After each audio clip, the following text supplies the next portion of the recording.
안녕하세요. 얼마 전까지 눈뜬 장님이었던 40대 초반 남자입니다. 설마 나한테 이런 일이 생기겠어?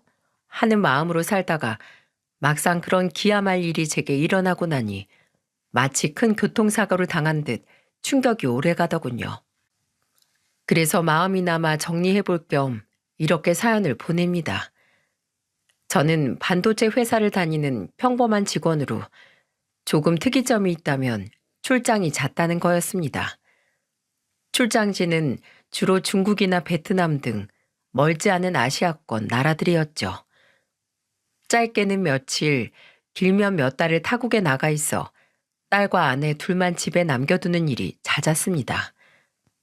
아내에겐 제 일이 오히려 독이 되었던 것 같더군요.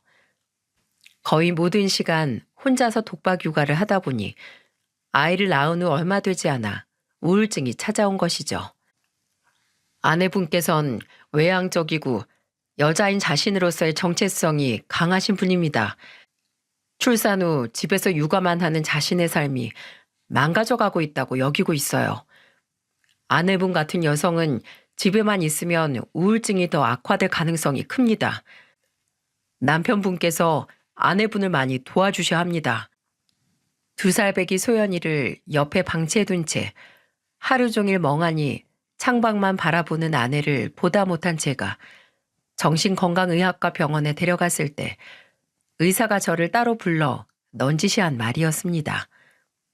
저는 그날 집으로 돌아와 아내와 많은 대화를 나누었죠. 아내는 소연이를 낳기 전처럼 밖으로 일을 다니고 싶다고 이야기했습니다. 저는 고민 끝에 아내와 맞벌이를 하기로 결정을 했어요. 그리고 아직 어린 소연이를 차로 20분 거리에서 혼자 사시던 저희 어머니에게 부탁드리기로 했고요. 어머니는 10여 년 전 아버지가 암으로 돌아가신 이후 쭉 혼자 지내고 계셨거든요. 그렇게 저희 어머니는 평일에는 저희 집에서 생활하시게 되었고 주말에는 다시 본래 집으로 돌아가시는 생활을 반복하게 되었습니다. 처음엔 어머니에게 월에 200만 원씩 보내드렸어요. 하지만 어머니는 도로 절반인 100만 원씩을 매번 돌려보내시더군요. 어머니, 왜 자꾸 돈을 절반이나 다시 돌려보내세요? 가뜩이나 더 못 드려서 죄송한 마당인데 제발 그러지 마세요. 예, 내가 돈이 없어서 소연이를 봐주는 줄 아니? 친정이 먼 우리 며느리 성에 나라도 친엄마처럼 돕고 싶어서 그런다. 그래도 오며 가며 차비랑 내가 알아서 소연이 간식거리 정도는 사야 하니 절반은 받는 거야. 괜히 네 엄마 돈 때문에 아들 집안일 봐주는 치사내미 만들지 말거라. 오히려 저렇게 말씀해 주시는 어머니에게 저는 반드시 나중에 곱절로 잘하겠다고 다짐 또 다짐을 했죠. 한편 소연이를 낳기 전 일하던 백화점 명품 매장에 다시 취업한 아내는 점차 본래의 생기를 되찾아갔습니다. 몇 번 아내가 일하는 곳에 놀러 갈 겸 찾아간 적이 있었는데 백화점 직원들 중 그 누구보다도 상냥하고 친절한 미소로 손님들을 응대하고 있더군요. 집에만 있던 때와는 다르게 아내는 정말 반짝반짝 빛이 났습니다. 그리고 우리 딸 소연이 또한 무탈하고 밝게 무럭무럭 자라주었죠. 그러던 어느 날 퇴근하고 집으로 돌아가니 아내와 어머니가 언쟁을 하고 있더군요. 어머님, 수연이 옷 비싼 거라고 세탁기에 빨지 말고 드라이 클리닝 맡겨달라고 말씀드렸잖아요. 내가 다 세탁법 일일이 보고 세탁기에 돌려도 되는 옷이라 돌린 거야. 어머님, 드라이 클리닝 권장이라고 여기 표기되어 있잖아요. 소연이가 듣는다. 목소리 좀 낮추지 못해? 그리고 이미 몇 번이나 세탁기에 돌렸는데도 멀쩡했다. 평소에 이 옷이 세탁기에 돌아가는지 세탁소에 맡긴 건지 관심도 없던 애가 살림에 대해 나보다 더 잘 안다는 거니? 몰라요. 여태까진 운 좋게 멀쩡했나 보죠. 이 옷 잘못돼서 망가지면 어머님 탓이에요, 진짜. 현관을 들어서며 무슨 일인가 싶어 조용히 귀를 기울여 봤더니 글쎄 아내의 말투가 도가 지나친 게 아니겠어요? 아무리 저희 어머니가 친정엄마처럼 아내를 편하게 대해줬다고 한들 어머니에게 저게 무슨 막대먹은 말인가요? 당신, 지금 어머니한테 그게 무슨 말버릇이야? 여보, 언제 왔어요? 아니, 소연이 저 내가 큰맘 먹고 산 건데 어머님이 조용히 못해? 이미 몇 번이나 세탁기 빨았는데 문제 없었다잖아. 그리고 당신, 어머니가 항상 아무 말 없이 해주시니까 소연이 봐주시는 것도 모자라서 집안일까지 해주시는 게 당연해 보여? 매번 감사하다고 인사를 해도 모자랄 판에 뭐? 다 어머님 탓이에요? 당장 사과드려. 됐다, 됐어. 얘가 일하고 와서 피곤하다 보면 예민해질 수도 있는 거지. 넌 언제 와서 듣고 괜히 난리니? 어머니, 그래도 이 사람이 잘못한 건 잘못했다고 이야기해줘야죠. 당신 뭐해? 얼른 어머니한테 사과드리라니까. 죄송해요, 어머님. 어머니 말씀대로 제가 일하고 왔더니 피곤해서 예민하게 말했나 봐요. 그래도 어머님, 저 옷은 드라이 클리닝이 맞아요. 당신 정말? 그만 됐다니까. 성에도 죄송하다고 하잖니. 너도 목소리 낮춰라. 버릇없는 건 내 앞에서 언성 높이는 너도 똑같아. 저녁 차려놨으니까 둘 다 씻고 와서 밥이나 먹어들. 분명 아내의 잘못이 분명한데 어머니는 그런 아내를 감싸주셨습니다. 하지만 이런 일은 그날뿐만이 아니었어요. 그날을 시작으로 이런 일이 몇 번이나 반복되기 시작했죠. 그럴 때마다 저는 아내에게 화를 냈고 어머니는 아내를 오히려 두둔해 주었습니다. 아내를 감싸주던 건 어머니뿐만이 아니었습니다. 아빠, 엄마는 직장에서 하루 종일 웃고 있느라 집에 오면 일할 때 못 낸 짜증을 더 부리는 거야. 나는 이해하는데 그래도 할머니한테는 그러지 말라고 내가 엄마한테 나중에 잘 얘기할게. 알았지? 그러니까 엄마한테 너무 뭐라고 하지 마. 이게 9살 딸아이 수연이의 입에서 나온 말입니다. 믿겨지시나요? 어머니와 딸이 아내를 감싸니 오히려 화를 내는 제가 더 무안해지더군요. 어머니와 소연이 저 셋 중 제가 제일 미성숙한 인간이 된 느낌이었어요.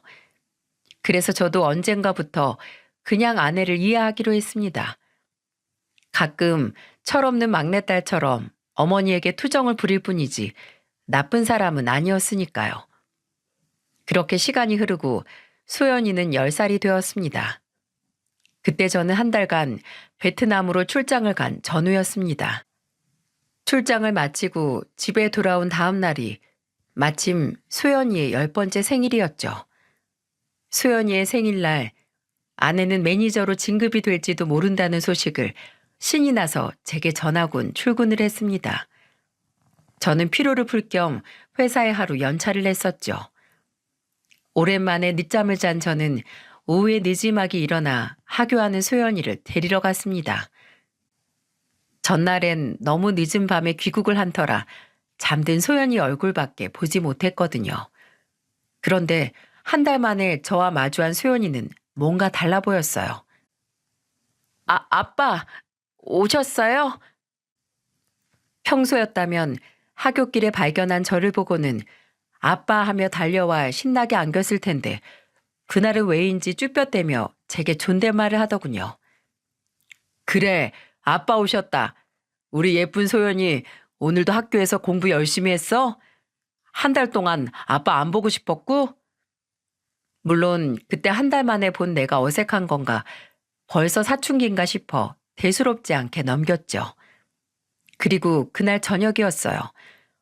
어머니는 아내의 퇴근 시간에 맞춰 소연이의 생일상을 차렸고 우린 식탁에 앉아 아내를 기다리고 있었습니다. 그런데 아내는 평소보다 퇴근 시간이 1시간이 지났는데도 집에 오질 않았어요. 저는 어디쯤인가 싶어 아내에게 전화를 걸었죠. 여보세요? 소연 엄마 오고 있어? 어디쯤이야? 여보, 정말 미안한데 나 매장에 일이 생겨서 좀 많이 늦을 것 같아. 그래? 많이 늦는 거야? 애 생일인데 못 빼는 일이야? 대신할 다른 사람은 없고? 어, 어, 나 좀 있으면 매니저로 진급할 수도 있을 것 같다고 했잖아. 이럴 때일수록 더 나서서 열심히 해야지. 그래도 오늘 오랜만에 다 같이 모여서 식사하는 건데, 게다가 우리 소연이 생일이고. 미안해, 여보. 소연이한테도 미안하다고 전해줘. 나 기다리지 말고. 알았지? 어머님께도 죄송하다고 꼭 전해줘요. 아내가 전화를 끊은 후 소연이의 표정은 시무룩해졌어요. 저는 애써 웃으며 소연이를 다독여줬죠. 어머니 또한 저를 거들어 주셨고요. 엄마가 워낙에 능력이 좋아서 회사에서 엄마만 찾나 보다. 그치?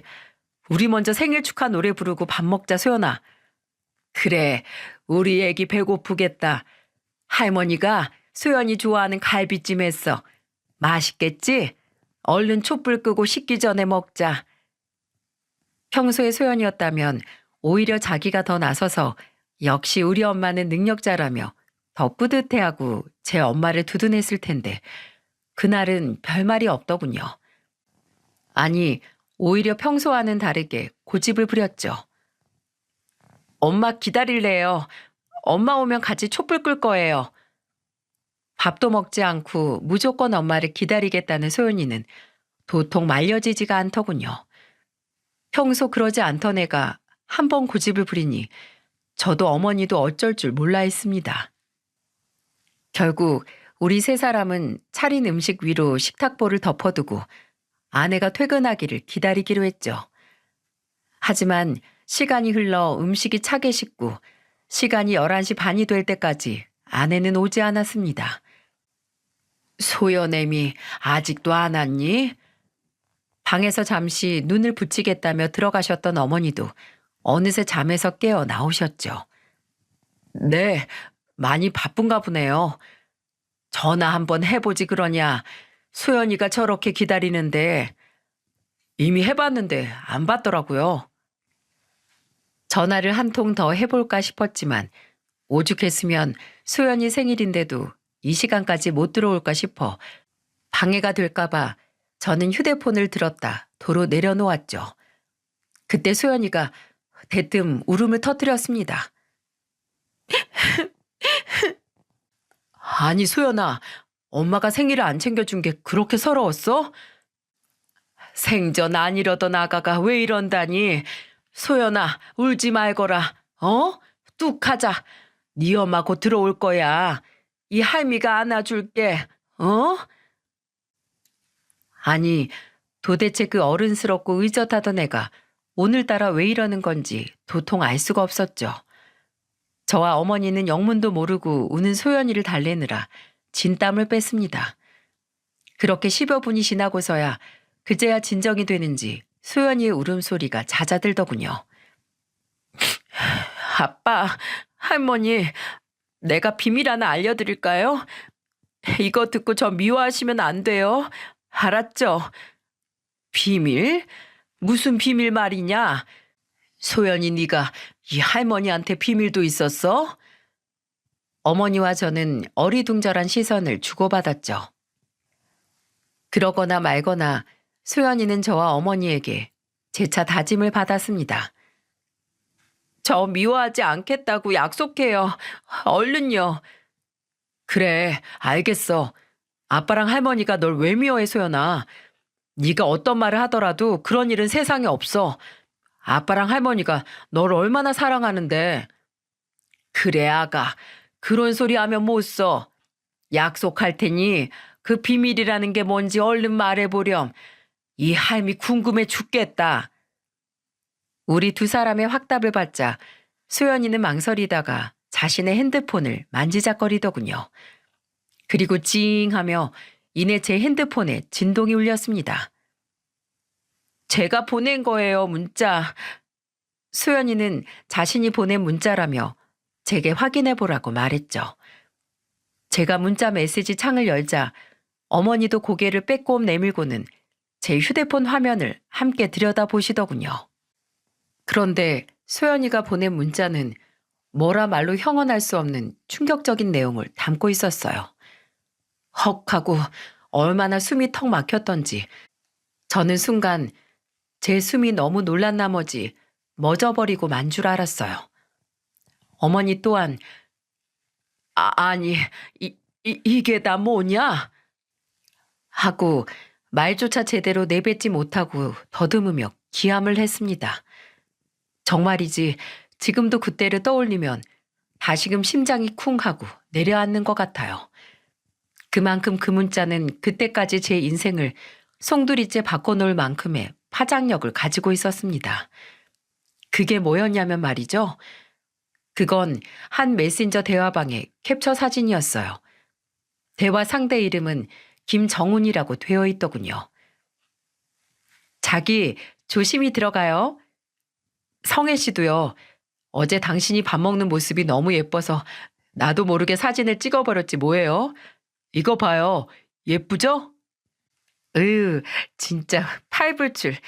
이런 거 찍었다가 자기 와이프가 보면 어쩌려고 그래요. 내 눈에 얼른 담고 지우면 되죠. 잘 자요. 이 역겨운 대화 내용에 써있는 이름 들으셨나요?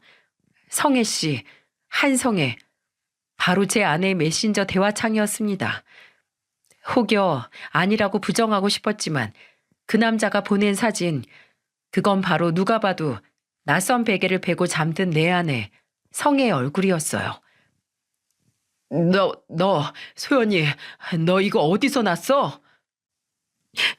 며칠 전에 엄마가 씻을 때 엄마 핸드폰 가지고 놀다가 그때 봤어요. 그래서 얼른 캡처해서 제 핸드폰으로 보내놨어요. 이거 가지고 있다가 엄마한테 나중에 물어보려고 했는데 못 물어봤어요. 뭐라고? 그리고 아빠, 엄마 무서워요. 내 앞에 있는 사람이 내 아빠인데 그 아저씨 뭐예요? 그 아저씨가 제 진짜 아빠인 거예요? 아님 지금 내 앞에 있는 사람이 아빠인 거예요? 저 너무 헷갈려요. 전 충격을 받았습니다. 이제 10살밖에 안 되는 애에게 정신적으로 혼동을 줬다는 것과 도대체 우리 아빠가 누구냐는 소리를 듣고 전 숨이 탁탁 막힐 뻔했습니다. 소연이는 겨우 그친 울음보를 금방이라도 다시 터뜨릴 듯 다시 울먹였습니다. 도대체가 이게 무슨 상황인지 이해가 가질 않았어요. 아침까지만 해도 사랑한다고 오랜만에 만나서 너무 좋다고 출근했던 제 아내이거든요. 무려 10년 넘게 살을 맞대고 산 누구보다 믿었고 그리고 누구보다 서로 사랑한다고 믿었던 제 아내였는데 말이죠. 어머니도 꽤나 큰 충격을 받으셨습니다. 이게 다 무슨 일이냐. 아이고, 부처님, 아버지. 어머니 또한 이 상황을 받아들이기 힘드신 듯 중얼중얼 하시더니 아예 바닥에 주저앉아 버리셨어요. 그럴 만도 했죠. 어머니는 아내를 정말 친딸처럼 대하고 아끼셨으니까요. 소연이는 그런 저와 어머니를 보며 더욱 겁에 질린 듯 속사포처럼 질문을 내뱉기 시작했어요. 아빠, 할머니, 당신은 부부끼리 하는 말이라고 그랬잖아요. 그래서 엄마랑 아빠랑 여보, 당신 하는 거라고. 근데 엄마랑 이 아저씨는 왜 당신 해요? 아빠, 나 진짜 아빠 딸 아니면 어떡해요? 이 아저씨가 제 아빠면 어쩌죠? 엄마가 이 아저씨한테 사랑한다고 하잖아요. 아빠, 할머니, 저 버리실 거 아니죠? 제가 진짜 아빠 딸이 아니어도 저 버리고 어디 갈 거 아니죠? 할머니, 나 계속 할머니 손녀 해도 되는 거죠? 거의 울부짖음에 가까운 소연이의 말을 들으니 그제야 잠시 나갔던 제 정신이 도로 돌아오더군요. 지금 제일 큰 상처를 받은 사람은 저와 어머니가 아니었던 겁니다. 바로 내 눈에 넣어도 절대 아프지 않을 것 같은 세상에서 제일 사랑하는 내 딸 소연이었던 거예요. 나이에 비해 어른스럽고 조숙했다고 하지만 소연이는 아직 10살짜리 어린애였습니다. 어른들의 말을 곧이곧대로 믿을 수 있는 순수한 나이였죠. 소연이는 아내와 상간남의 메신저 내용을 보고는 상간남이 자신의 친아버지가 아닐까 싶어 혼자 마음을 졸였던 거였어요. 저는 그날 낮 저에게 쭈뼛대며 어색한 존댓말을 쓰던 소연이를 떠올렸어요. 가슴이 미어졌습니다. 그런 것도 모르고 대수롭지 않게 넘겼던 제 자신이 정말이지 너무 미웠어요. 어머니 또한 뒤늦게 정신을 차리고 흥분한 소연이를 꽉 안아주셨습니다. 그리고는 결국엔 다시 울음을 터뜨린 소연이의 뒷머리를 계속해서 쓰다듬어 주셨죠. 아이고, 아이고 내 새끼, 우리 강아지. 그동안 혼자서 얼마나 마음고생이 많았을까. 아이고, 이 딱한 거, 이 할미한테라도 말을 하지. 누구한테 말하지도 못하고 이 착한 것이 얼마나 속으로 끙끙 앓았겠어. 할머니, 울지 마라, 울지 마. 왜 네가 내 손녀가 아니야? 네가 태어났을 때부터 네 애비를 꼭 빼닮았다고 내가 얼마나 좋아했는데. 정말요? 저 정말 할머니 손녀 맞아요? 저 정말로 아빠 딸 맞아요? 그럼 말해 뭐해. 너는 누가 뭐래도 네 아빠 박용현이 박씨 가문 핏줄이야. 누가 아니라고 하거든 이 할미한테 데려와라. 내가 아주 그냥 요절을 내버릴 테니까. 그러니까 아가, 우리 아가 울지 말어. 어? 네가 우니까 이 할미도 눈물이 난다 이 녀석아. 다행히 어머니의 말씀처럼 수연이는 정말로 제 딸이 맞았습니다. 친자 검사 따위에 쓸데없는 확인도 필요 없었어요. 왜냐고요? 소연이는 그저 옆을 지나치는 생판 모르는 사람이 봐도 제 딸이구나 할 만큼 저와 붕어빵이었거든요. 눈썹과 눈의 모양, 두툼한 콧볼, 살짝 말려 올라간 입술 끝까지 어느 한 군데도 저를 닮지 않은 데가 없었죠. 수연이의 말에 속이 많이 상하셨는지 결국 어머니도 함께 눈물을 보이시더군요. 그 모습을 보니 제 안에선 이제 분노가 치밀어 오르기 시작했어요. 이년이 감히 내 딸을, 세상 어디 이렇게 착한 애가 있다고 이런 천사 같은 소연이를 울려? 이렇게 어린애 가슴에 큰 생채길래? 감히 더럽게 바람을 펴서 내 딸 눈에 눈물이 나게 만들어? 참 웃기죠. 그동안 신경조차 쓰지 않았던 아내 행적들이 아내의 바람을 알게 되자 그제야 의심이 되더군요. 브랜드에서 자체 연수를 시킨답시고 너무 자주 열린 워크샵, 그에 따른 아내의 잦은 외박, 일을 한다며 평소 연락 두절이 되는 건 예사고 계속해서 늦어지는 귀가 시간과 제가 출장을 갔을 땐 더욱 잦아지는 매장 직원들과의 회식까지. 최근 들어서는 원래도 그랬지만 평소보다 더 화려하게 꾸미고 사들이는 옷까지도 다양해졌었죠. 우리의 생활비는 뻔한데 어디선가 자꾸 사오는 명품 브랜드의 옷가지들도 다 어디서 났나 했더니 다 그놈의 빌어먹을 상간남이 사줬겠구나 싶었습니다. 의심은 곧 확신으로 바뀌었죠. 저는 그날 밤 놀란 어머니와 소연이의 짐을 간단하게 싸서 어머니의 집으로 태워다 주었습니다. 어머니, 당분간만 이 집에서 소연이랑 지내주세요. 소연이 학교에는 제가 말해놓을 테니 당분간 학교에 보내지 말고 어머니 집에서 소연이를 좀 돌봐주세요. 오래 걸리지 않게 할게요. 그거야 상관없다만 어쩌려고 그러니?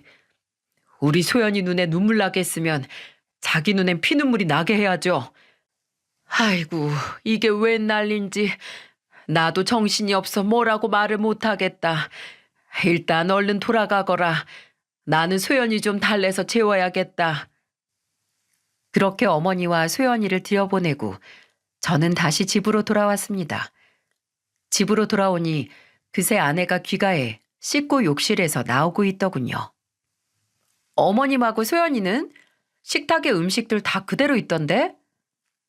아내는 태연하게 머리에 물기를 젖은 수건으로 닦으며 제게 물었어요. 저는 그날도 분명 아내가 그놈과 함께 있다 왔을 거라고 확신했어요. 한 번 의심을 하기 시작하니 보이지 않던 것이 보인다고.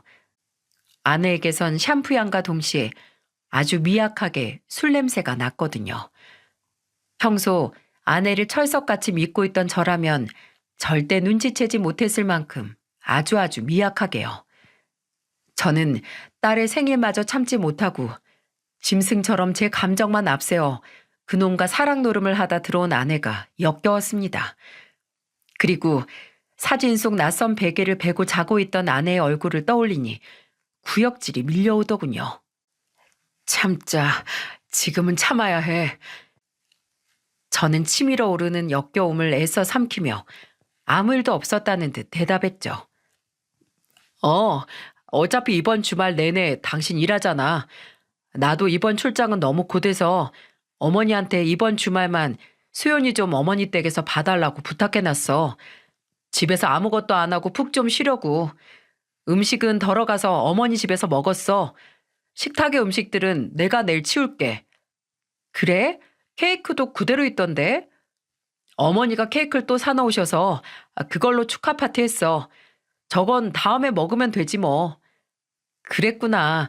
아무튼 웬일이야? 당신 정말로 힘들었나 보네. 평소엔 소연이랑 노는 게 휴식이라고 쉬는 날에 절대 안 떨어져 있으려고 하더니 어디 사랑하는 우리 남편 얼굴 좀 보자. 주름이 얼마나 늘었나? 다른 놈과 놀아나고 집에 돌아와서 제게 사랑을 속삭이는 모습이라니 참으로 가증스럽더군요.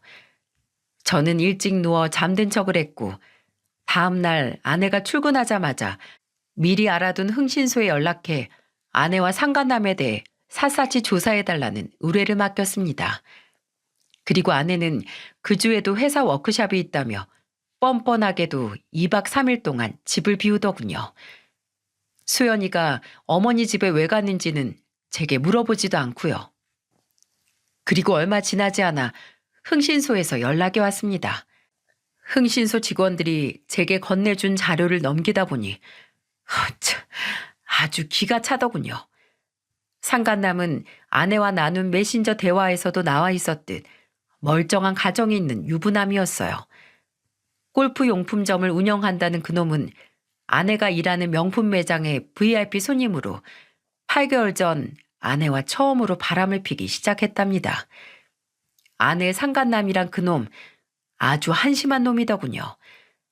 제 손으로 이룬 건 하나도 없고 조금 반반한 얼굴로 꼬신 와이프의 돈을 가지고 가게도 차리고 실컷 불륜도 저지르며 되는 대로 사는 그런 천하의 망난이었어요. 처가의 돈을 펑펑 쓰며 자기 와이프에겐 영업을 하러 골프 라운딩을 다녀야 한다고 둘러댄 채 그동안 제 아내와 이곳저곳 놀러 다녔던 겁니다. 만날 거면 제대로 된 놈이나 만날 것이지 싶은 마음이 들었다가 그건 아주 잠시뿐이었어요. 바람을 피우는 놈이나 그런 놈의 사탕 발림에 넘어간 제 아내나 똑같은 연놈들이란 생각이 들었거든요. 저는 흥신소 직원이 알아낸 그놈의 와이프에게 그날 바로 전화를 걸었어요. 여보세요? 안녕하세요. 안효진 씨 되시죠? 그런데요, 누구세요? 단도직입적으로 말씀드리겠습니다. 저 당신 남편 김정은 씨와 바람 피우고 있는 한성애 씨 남편 되는 사람입니다. 뭐라고요? 누가 바람을 펴요? 댁 남편분과 제 아내가 8개월 동안 바람을 피우고 있었습니다. 안효진 씨 댁에서 차려주신 그 골프 용품점에서 번 돈, 그리고 안효진 씨가 만들어준 신용카드로 제 아내에게 명품 옷이니 가방이니 펑펑 사다 바쳤더군요. 김정은 씨, 요즘 들어 영업한답시고 라운딩 자주 나가지 않던가요? 제 아내는 그렇게 회사 워크숍, 회사 모임에서 가는 여행이 많아지더군요. 안효진 씨, 남편분에게 농락당하고 계신 거예요. 저처럼요. 지금 당신이 무슨 말 하고 있는지는 알아요? 지금 하는 말 전부 다 책임질 수 있어요? 증거들은 다 가지고 얘기하고 있는 거예요? 증거라면 얼마든지 가지고 있어요. 원하시면 만나서 전부 보여드릴 수 있습니다. 일단 만나서 얘기하시죠. 크게 놀란 그놈의 와이프는 곧장 제게 만나자고 이야기했어요. 그리고 근처 카페에서 만난 그녀는 제가 보여준 모든 증거들을 보자마자 부들거리며 손을 떨기 시작했죠. 그녀의 입에선 분노에 찬 목소리가 흘러나왔습니다. 지금 이 둘 서울 호텔에서 희희낙낙거리고 있다고 했죠? 네, 서울 5성급 호텔에서 신나게 호캉스를 하고 있다고 하더군요. 오늘 저녁 호텔 레스토랑 예약자 명단에도 김정훈 씨 이름이 있었어요. 앞장서요. 가죠. 지금 바로요? 네, 바로요. 당장 가요. 제가 아주 가서 개박살을 내버릴 테니까. 이를 부득부득하는 그 여자를 보니 제가 다 오금이 저리더군요. 우린 그 여자의 차를 타고 호텔 레스토랑으로 향했습니다. 레스토랑 안으로 들어가니 두 년놈들은 우리에게 불륜 사실이 발각될 줄은 꿈에도 모르고 신나게 스테이크를 썰고 있더군요. 와인도 한 잔씩 하면서요. 아내의 옆자리에 가지런히 놓인 가방을 보니 눈이 참 뒤집히더군요. 그놈이 사준 가방들도 많을 텐데 하필 그날 아내 옆에 있던 가방은 작년 결혼기념일 제가 사준 명품백이었습니다. 제가 피땀 흘려 사준 그 가방을 들고 다른 놈과 바람을 피러 호텔에 온 거예요. 제가 그녀에게 달려들려던 순간이었습니다. 촥! 아이씨, 뭐야? 누가, 여보! 그놈의 와이프가 저보다 먼저 발걸음을 멈추지도 않고 성큼성큼 테이블로 다가가 그놈 옆에 있던 와인잔의 와인을 그놈 얼굴에 부어버린 겁니다. 욕짓거리를 내뱉으려다 제 와이프의 얼굴을 본 그놈의 얼굴은 사색이 되었죠. 그리고 그놈의 맞은편에 앉아 가증스럽게 수줍은 미소를 걸치고 있던 제 아내 또한 저를 발견하고는 그 자리에 굳어버렸습니다. 여보, 소연 아빠, 여긴 어떻게... 저는 싸늘하게 아내를 내려다봤죠. 이리저리 누나를 굴리며 빠져나갈 궁리를 하고 있는 아내를요.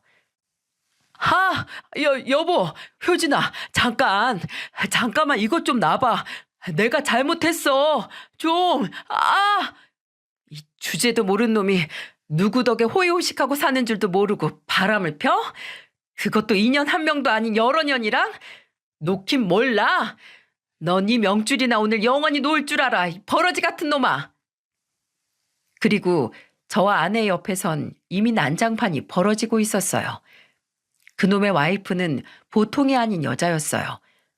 어디에서 그런 힘이 나오는지 한 손으로 그놈의 머리채를 쥐고 우악스럽게 흔들고 있더군요.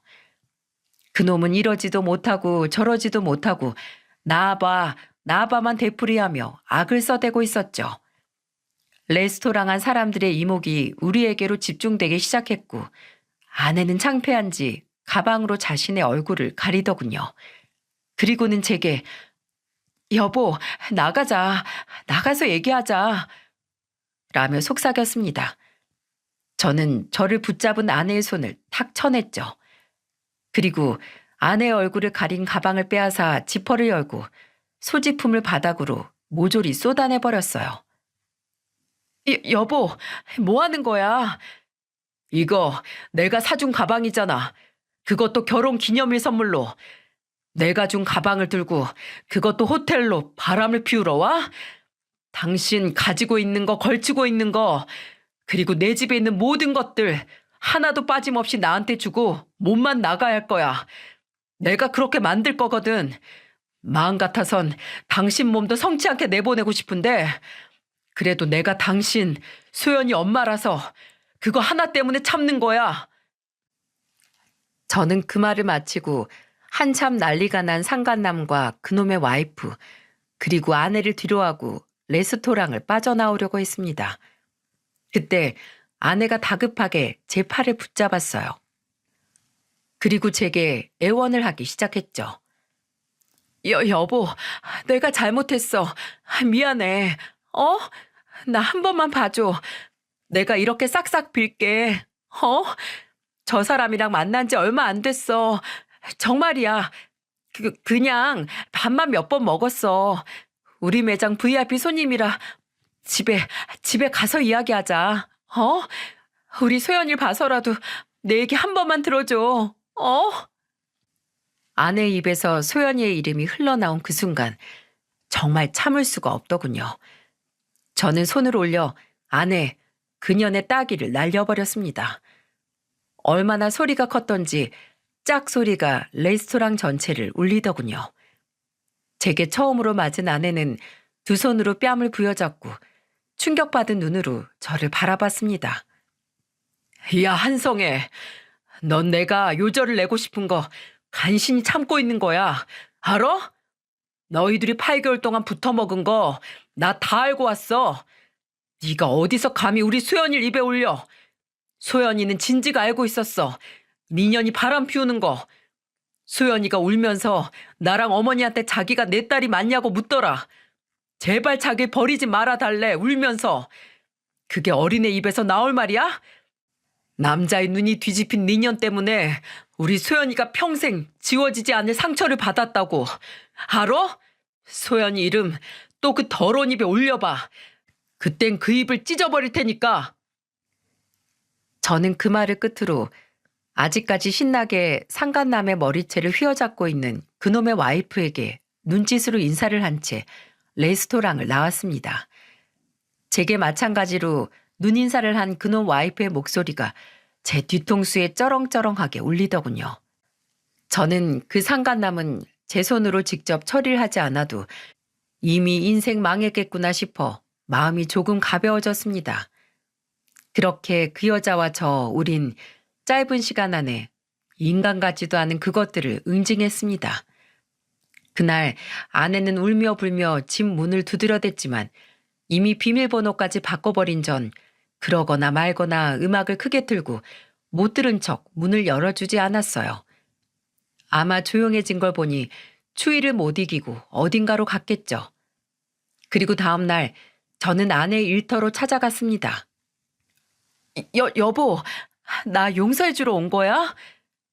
아내는 무슨 희망 회로를 돌린 건지 말도 안 되는 소리를 제게 짓거렸어요. 그러거나 말거나 저는 큰 소리로 아내의 상사인 매장 책임자를 찾았습니다. 성혜 씨 남편분 아니세요? 여긴 어쩐 일이세요? 저는 왜 그렇게 찾으시는지. 오랜만입니다. 매니저님, 말씀드릴 게 있어서요. 이 사람 이번에 매니저님 후임으로 매니저로 올라갈 것 같다고 하던데 정말인가요? 네? 아, 맞아요. 아마 별다른 일이 없으면 그렇게 확정될 것 같아요. 그 별다른 일 제가 알려드리려고요. 네? 여보, 지금 뭐 하는 짓이야? 아무리 내가 잘못했어도 그렇지. 여긴 내 직장이야. 그만 못해? 제가 무슨 이야기를 할지 눈치챈 듯 아내는 다급하게 저를 만류했습니다. 어떻게든 저를 억지로 끌어내려고 했죠. 저는 꿈쩍도 하지 않고 매니저에게 말을 이었습니다. 여기 VIP 고객 중에 골프용품점 운영하는 김정훈이라고 있죠? 그놈하고 제 아내하고 불륜관계입니다. 확인은 그 사람 와이프를 통해서 하든 그놈 골프용점으로 하든 알아서 하시고요.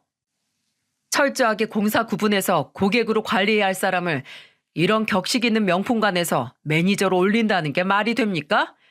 아니, 매니저를 떠나서 이런 사람은 직원으로도 두면 안 되지 않나요? 만약 이 사람 여기서 계속 일하게 한다면 저 이 내용 그대로 온라인 커뮤니티에 올릴 겁니다. 손님 꼬셔서 꽃뱀짓을 하고 다닌 여자를 자르지도 않고 그대로 고용하고 있는 브랜드라고요. 여보, 꽃뱀이라니. 무슨 말을 그렇게 심하게 해. 매니저님, 저 말들 사실 아니에요. 정말이에요. 이게 무슨 소리지? 한성희 씨, 나 좀 당황스럽네. 아니라는 게 뭐가 아니라는 거야? 저 말들 전부가 다 성혜 씨 남편 거짓말이라고? 아니요. 그게 전부 다 거짓말이라는 소리는 아닌데요. 그쵸. 자기도 양심이라는 게 있으면 제 말이 전부 거짓말이라고는 말하지 못하겠죠. 우물쭈물하며 매니저에게 아무 말도 못하고 있는 아내에게 비웃음을 지어준 뒤 저는 집으로 돌아왔습니다. 집으로 돌아온 전 아내 이삿짐 센터를 불러 아내의 짐을 싹 빼버렸어요. 강원도 섬마을에서 식당을 하고 있는 제 장인 장모의 집으로 아예 보내버렸죠. 당연히 영문도 모르고 아내의 짐을 받게 된 장인 장모님은 놀라서 아내에게 전화를 했겠죠. 아내는 평소 무척 엄했던 장인어른에게 차마 사실대로 말하지 못했을 겁니다. 왜냐하면 장인어른께서 제게 전화가 왔거든요. 저는 자초지종을 하나도 빠짐없이 장인어른에게 얘기해드렸고 장인어른께선 말문이 막힌 채 그저 미안하다는 말을 남기고 전화를 끊으셨어요. 두 분 다 참 좋은 분들이셨는데 죄송한 마음이 컸지만 그래도 어쩌겠어요. 두 분께 죄송한 마음은 죄송한 마음일 뿐 수연이에게 평생 안고 갈 상처를 준 아내는 절대 용서할 수 없었으니까요. 당연한 수순으로 아내는 직장에서 잘렸습니다. 인터넷에 글을 올릴 거라던 제 말에 자신에게까지 피해가 올까봐 지레 겁을 먹은 매니저가 직접 제게 연락을 했더군요. 그냥 잘린 것도 아닌 아예 그 브랜드와 백화점에 소문이 퍼져 백화점과 명품관 업계엔 두 번 다시 발도 붙이기 어려울 거라는 말을 전하더군요. 자신들의 매장과는 아무런 상관이 없으니 부디 인터넷에 글을 올리지 말아달라는 간곡한 부탁과 함께요. 그 다음 저는 아내에게 이혼 소송을 걸었습니다. 그리고 그 상간남에게도 위자료 소송을 함께 걸었죠. 그리고 아내 또한 상간남의 와이프에게 위자료 소송이 걸렸더군요. 아마 저보다 훨씬 위력이 센 변호사를 그쪽에선 고용했을 테니 어마어마한 위자료를 물게 되었을 거라고 생각합니다. 처절하게 무너진 아내는 소연이와 어머니가 머물고 있는 어머니의 집으로 줄기차게 찾아왔어요. 물론 한 번도 문을 열어주진 않았지만요. 그러던 어느 날 어머니의 집 근처에서 퇴근하던 저를 무작정 기다리던 아내와 결국 마주치고 말았습니다. 여보, 소연 아빠, 잠깐만 나랑 얘기 좀 해. 어? 난 당신이랑 할 말 없어. 소름 끼치게 내 몸에 손대지 마. 여보, 당신 우리 아빠 알잖아. 어? 나 친정에서도 쫓겨났어. 우리 부모님이 친정집에 한 발자국이라도 들이면 나 호적에서 파버리겠대. 여보, 나 돈도 없고 매장에서도 잘린 거 알잖아. 다 당신이 그렇게 만들었잖아. 나 월세 30만 원짜리 창문도 없는 고시원에서 지내. 제발 나 진짜 죽은 듯이 살게. 당신하고 소연이만 보고 살게. 제발 한 번만 용서해줘. 어?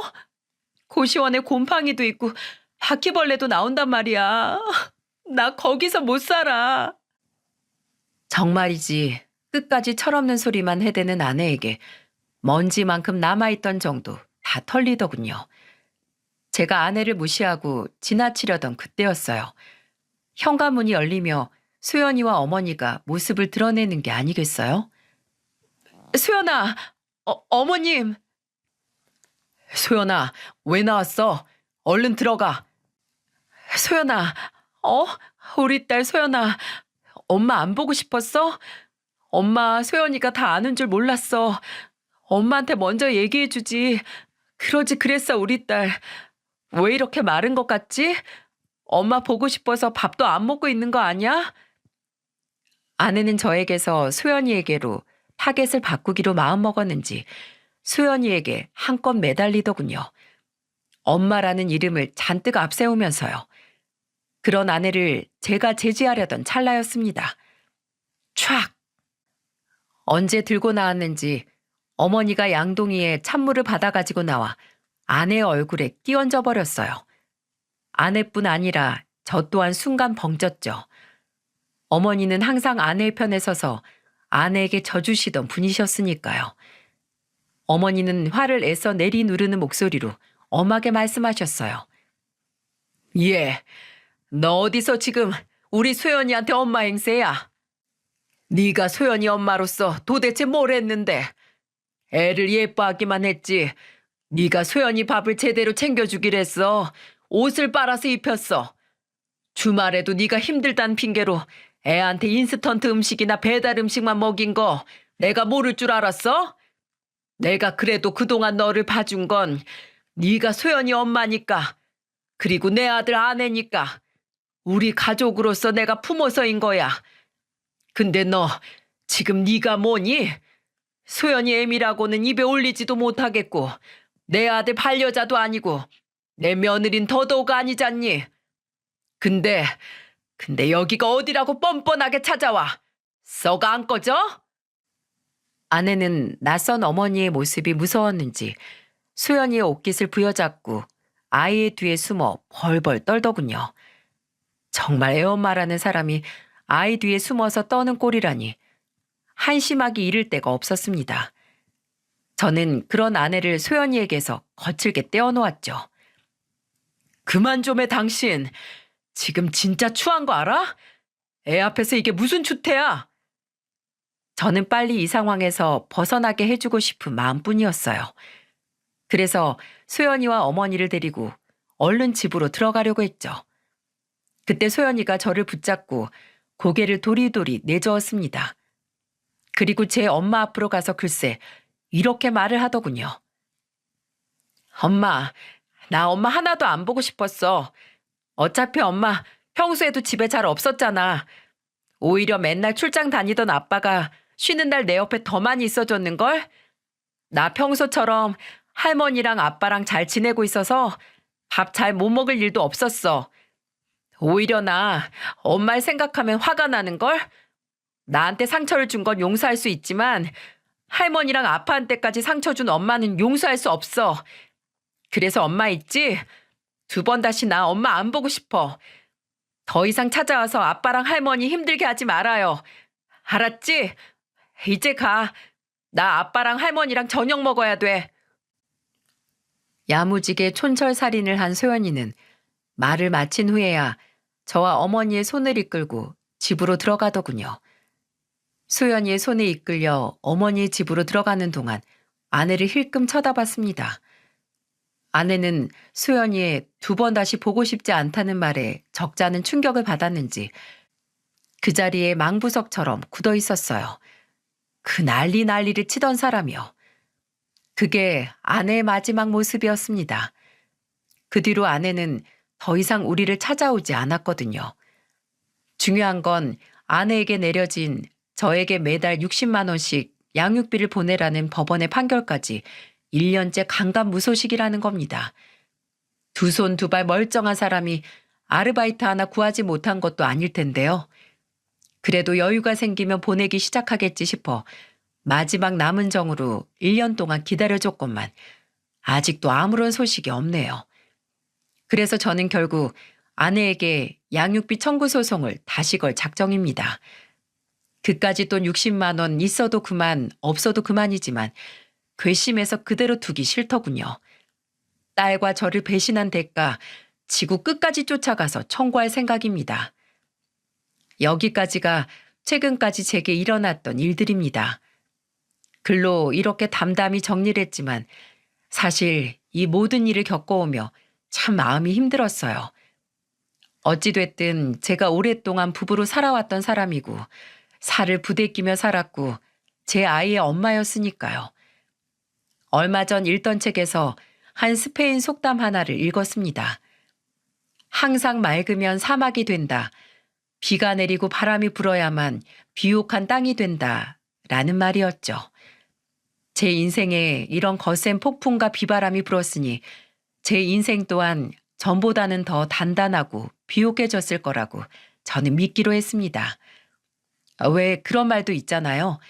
사람을 강하게 만드는 것은 고난이 아니라 다시 일어서는 것이라고요.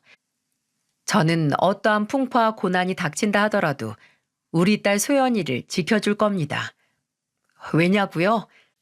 아빠니까요. 제 사연을 들어주신 여러분의 인생에도 많은 풍파와 희노애락이 있으셨을 겁니다.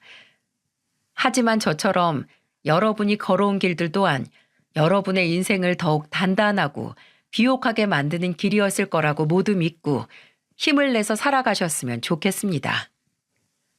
저의 긴 사연 들어주셔서 정말 감사드립니다.